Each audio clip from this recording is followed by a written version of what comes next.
From airlines in Nigeria to shoppers in Malawi, Africans are feeling the impact of the Ukraine crisis in wrenching increases in the price of fuel, grain and fertilizer.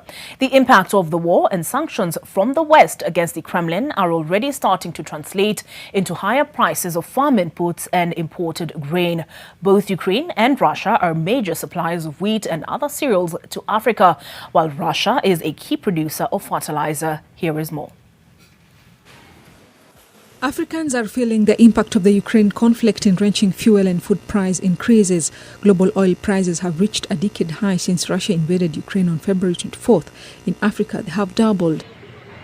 In Nigeria, diesel and jet fuel prices are sold at market rates. Samuel Salau, a construction engineer, says the price of diesel has doubled from 310 naira or 75 cents. Within a month, it left that level to about 600 and something plus now.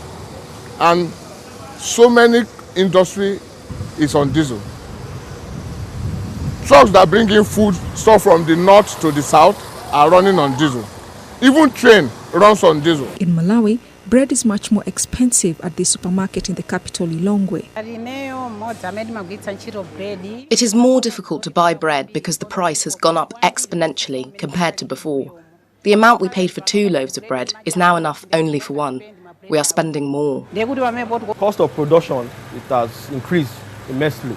So they have to come together and also increase the price of bread by 40% to what it was before. Both Ukraine and Russia are major suppliers of wheat and other cereals to Africa, while Russia is a key producer of fertilizer.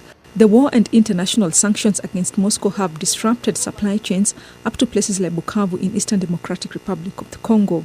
This dependency has drawn concern from the United Nations. We must do everything possible to avert a hurricane of hunger and the meltdown of the global food system. Thousands of civilians have been killed inside Ukraine. More than 3 million people have fled across borders and 2 million more are displaced inside the country. The figures are rising fast.